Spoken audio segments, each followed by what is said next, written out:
Hello, I'm Scott Beattie. I'm the head of the Criminology courses at CQU, and this is a quick video to introduce you to the study model, the Changemaking Criminology study model that we use at CQU. Now, there is a more complete document attached to this, and I'll put the link at the bottom of the video for you to follow up on. But this is just a basic overview. The way in which we approach study, the way in which we approach learning, is also a little bit different from what you might expect, or if you've studied at university previously, from what you've done there. It's an online course, of course, and you're guided by learning modules and videos that help you prepare before the workshops each week. So the primary focus on the workshops is actually on actually working on what we call challenges and working through practical approaches to problems. So you are required to prepare beforehand in your own time, but you have the support of all those materials. We are as flexible as we can be, but of course we also need to work to timelines and to timetables and to keep everyone organised within the term. So online study doesn't necessarily mean just at your own pace, but we try to allow you to do as much as you can at your own time. However, there is an expectation, or let's say a commitment, that every unit of study, every subject, we call them units of study at university, is 10 to 12 hours commitment per week. So if you're doing a full-time load, that's 40 to 48 hours, which is pretty intense. Now those, let's say 10 hours, include the 2 hours of workshop each week, but also include your preparation time, your reading time, the time you work on assignments, and so forth. So it's not just a matter of dropping in for a couple of hours each week. It's not just a matter of a little bit of dipping in. Study is a pretty serious commitment. If you want to get the most out of it, you need to focus on that. All right, there are three key principles to the way in which we organise study at CQU Criminology. The first is learning by doing. This is not just about absorbing information and then giving it back to us in the forms of assignments and exams, and we don't have exams for this very reason. Knowledge only has value when applied in a problem-solving situation. So we focus on learning by doing, and we focus on outcomes in terms of those professional skills, not simply being able to provide a textbook answer to a problem or the what is supposedly the correct answer. It's about that application. The second key principle is regular feedback, and the primary way in which you get feedback, which might be different to your expectation, is through engagement with workshops. It's through engagement with your peers. Yes, we do give you feedback on your assessment, and that feedback is structured so that you are able to build your skills over time. But honestly, the best feedback you get is the immediate feedback you get in the workshop, and that's done in a safe environment where you have the ability to experiment, to come up with ideas, to suggest things, and to get feedback from your peers and from the instructors as to how that works. So this is also a reason why that being engaged and being very proactive in your learning is very, very important. It's much better to get feedback then than to wait for an assignment to be handed in and then to get a grade that you can't do anything about. You're much better off being able to test your ideas, test your approach in those workshops in the first situation.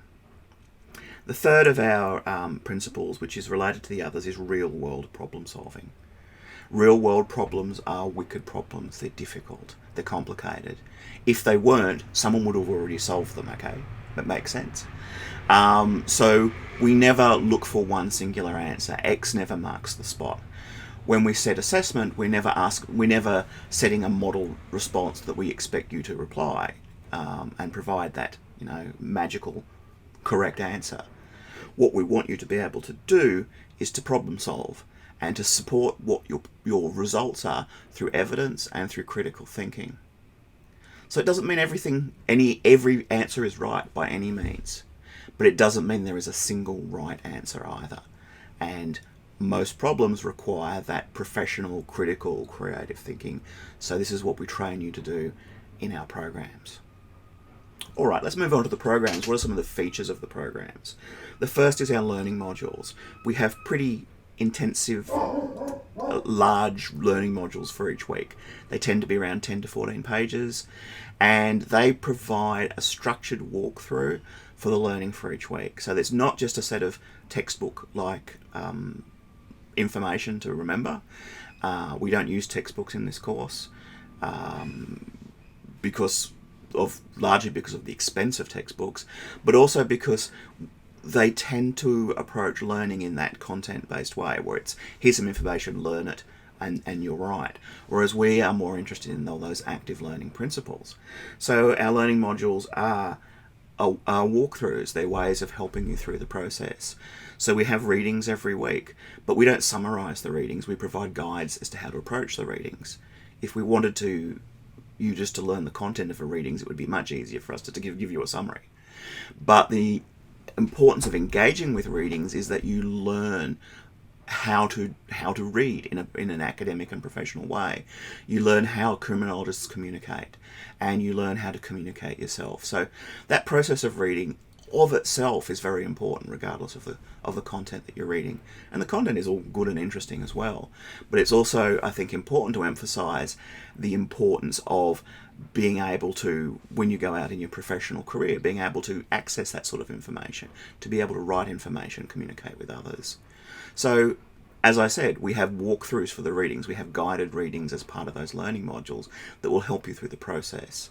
But we don't give you, the answer, because, as I said previously, there is no single answer to any of the problems that we face.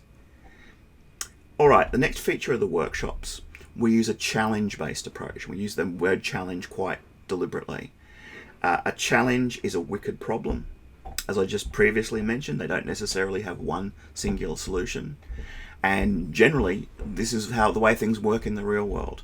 We look at different approaches, different types of perspectives, different ways of trying to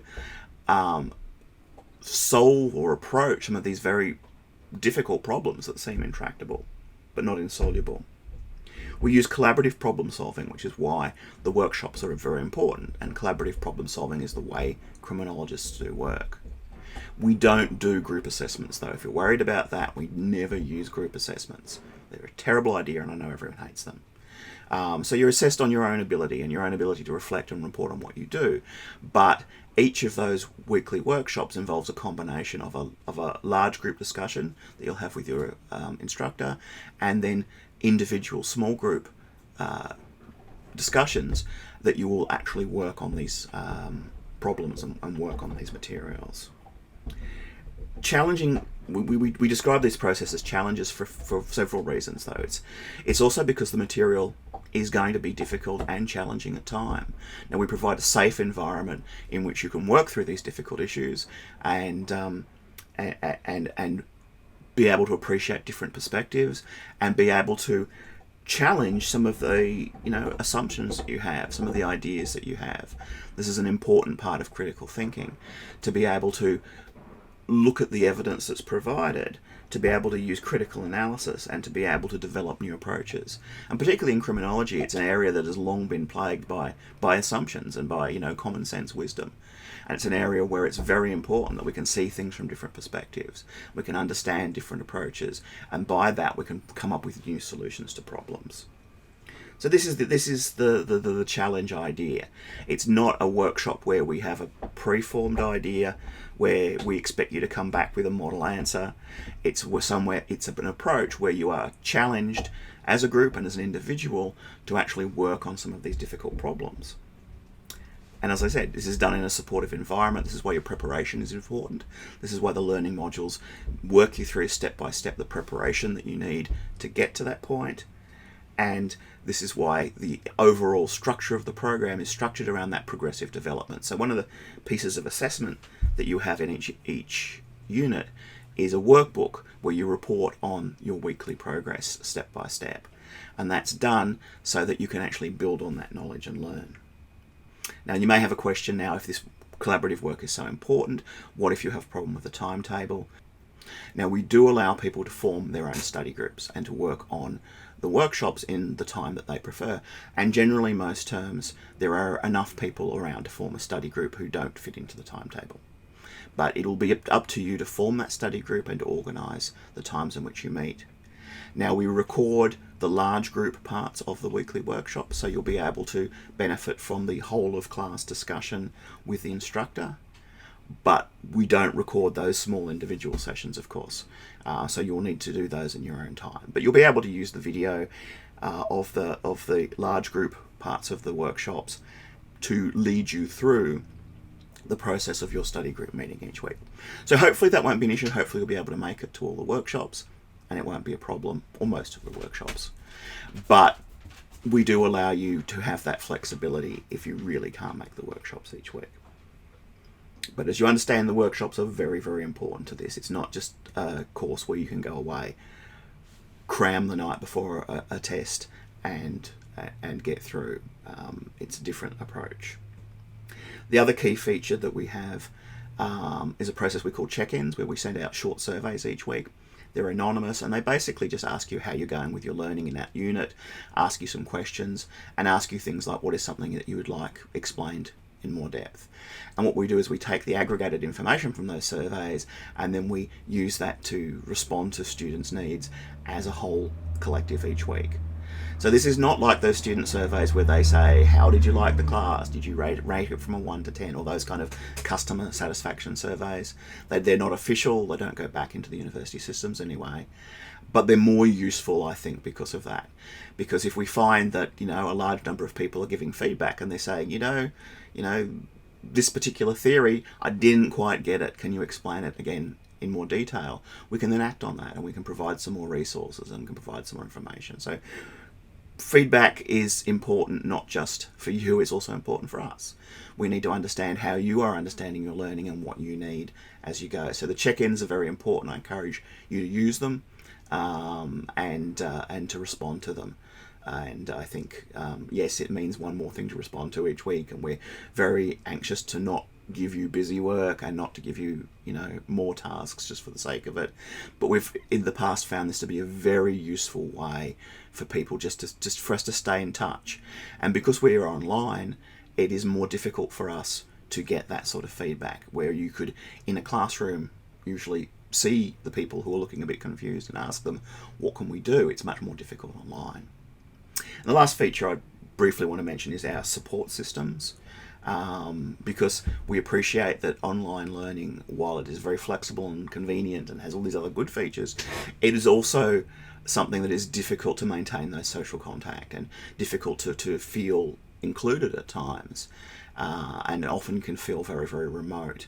So we endeavour to provide, first of all, a safe learning environment where you should feel really encouraged to come along, participate. And if you are feeling that there are barriers or hurdles to that, please let us know. Please talk to us about it. And that's, I guess, the broader picture is talk to us. We all have times of availability. You can book in times to see us. It's not one of the just pick us up and call us at any time situations, because we have other work that we need to do. We have other classes to teach. We're also researchers, and we have research to do. So, unfortunately, we're not a 24-hour call. Well, probably very fortunately, we're not a 24-hour call centre. But it doesn't mean that we don't care. So make a time, come and talk to us. Talk to us even if you're not struggling. Talk to us if you just want to talk about career. Honestly, a lot of my time is dedicated to sitting on university committees and doing administrivia, and it's usually a nice break to talk to a student. And, online learning can be isolating for us as well as you. So don't ever feel as though, I don't want to bother Scott. He's got so much on, whatever. No, it's actually a pleasure to talk to students. And don't leave it till things become at a crisis point when you're really struggling. Come and talk to us early. I hope you believe me when I say that. The other thing I want to really mention finally is about that support is that your community is really, really important.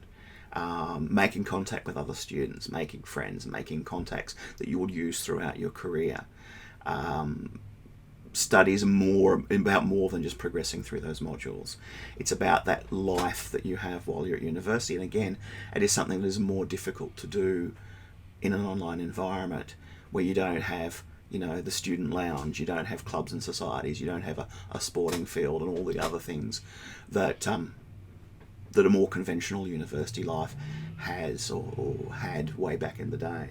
Anyway, so we're going to look at ideas. We're continually looking at ideas. We have town hall meetings from time to time. We encourage everyone to come along and have a chat and keep you in the loop about developments in the course. And we, again, also very interested in your ideas about things that we could do or facilitate to help you support that community and the sense of well-being that you get out of being part of that community. So we do take that very seriously, even though we're online. Or especially because we're online. So that's pretty much all I have to say. There's more in that document if you take the time to have a bit of a look at it and a bit of a scan through it. And of course the document is much more accessible than having to watch a whole video again. So that's very important. But finally, I guess, welcome to the Criminology program. Please chat to us. I think you'll have a very interesting time ahead. And please stay in the loop. We're very happy to hear from you.